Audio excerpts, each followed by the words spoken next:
O encadeamento externo vai ser uma solução que não vai pressionar tanto a nossa tabela hash, né? Eu não vou armazenar nela mesmo os registros colididos, aumentando a chance de novas colisões. Então veja, aqui nós vamos tentar achar um jeito de eu arrumar outro espaço para pôr essa turma, arrumar outro lugar. Uma alternativa é eu criar uma área de extensão. Lembra lá atrás, quando a gente estava discutindo arquivos sequenciais, que nós falamos sobre a inclusão num arquivo sequencial ordenado, e se o registro fosse inserido fora de ordem, ao invés de eu rearranjar todo o arquivo na hora, o que eu faço? Eu jogo ele lá para frente, numa área de extensão, e faço um encadeamento para manter a ordem, lógica, não física. Né? Aí quando eu reorganizasse meu arquivo, quando eu reordenasse, eu punha todo mundo na ordem certinha de novo.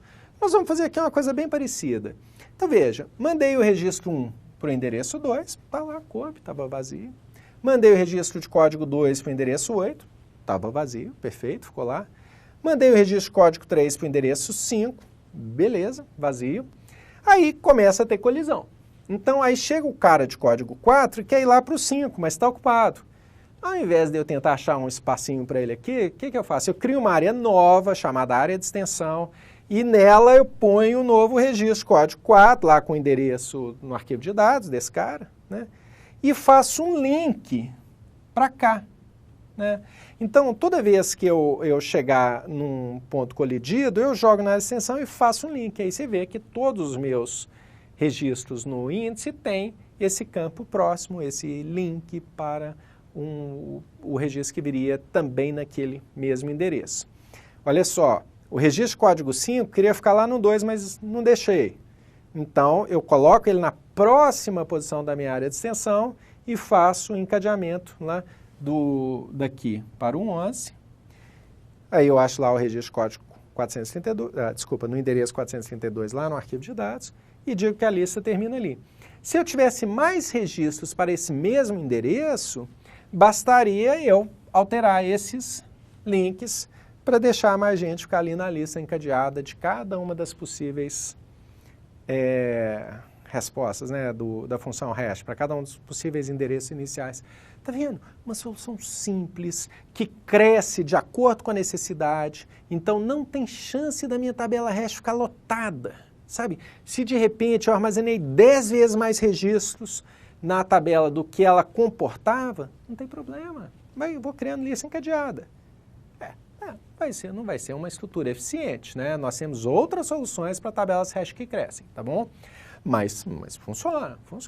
Eu não tenho a resposta que está lotada. Bom, então, ok, essa é uma alternativa usando a mesma estrutura de dados, né? Só fazendo uma extensão dela. Uma alternativa diferente seria usar uma segunda estrutura de dados. É muito parecida, é quase que a mesma coisa. A única diferença é que aqui, na minha tabela hash, eu tenho só um ponteiro para uma área que cresce, para a minha lista encadeada que de fato cresce. Então veja, mandei o registro código 1 para o endereço 2, o registro de código 2 para o endereço 8, o registro de código 3 para o endereço 5. Só que eles não ficaram ali. Cada registro que foi inserido ali, ele foi, na verdade, inserido num outro lugar que também é parte do meu índice, né?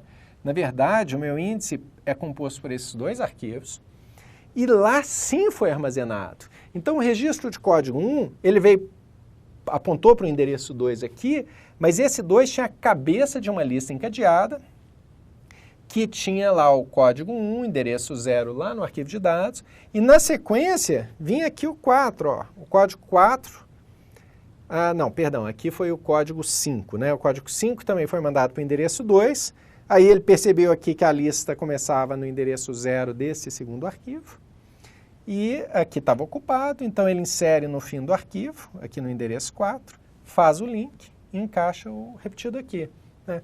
Então, rapidamente, olha, vamos imaginar essa lista inicialmente vazia. Chega o código 1, vejo a função hash manda para o endereço 2, crio o primeiro registro aqui, endereço 0, armazena a cabeça aqui. Chega o registro código 2, apontou para o 8, insiro um novo registro lá nas minhas listas encadeadas e faço apontar para lá. Chega o cara de código 3, achei aqui o 5, ponho na próxima posição da minha lista encadeada, sempre registros novos, e faço esse cara apontar para ele. Chega o cara de código 4, repetiu, já tinha o endereço 2 aqui, então eu percorro essa lista até achar o -1. Putz, já está ficando bem rabiscado, mas dá para ver, né? Faço ele achar ali o código, vou percorrendo até achar o fim da lista, que seria identificado pelo -1, e, perdão, essa lista era aqui a do 3, né? Mas a ideia é a mesma, eu chego até achar o -1, insiro no fim do arquivo e faço o encadeamento, e assim vou fazendo esses encadeamentos, né, dentro dessa estrutura. Gente, essa solução aqui resolve perfeitamente a nossa necessidade. Vai dar mais trabalho, sim, porque eu tenho que ter 2 arquivos, mais o arquivo de dados, né?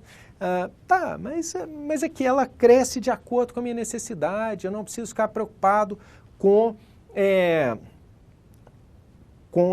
encher demais a minha tabela hash, nem com um eventual desperdício de dados que eu encontraria nessa solução, tá bom? Fazendo a área de extensão. A princípio, a solução mais eficiente, mas aí você deve pensar, poxa, cada vez que eu faço um acesso desse, eu vou lá no disco e aí eu tenho que pular para outro lugar, pular para outro lugar e pular para outro lugar, e a cada leitura no disco eu só pego um registro?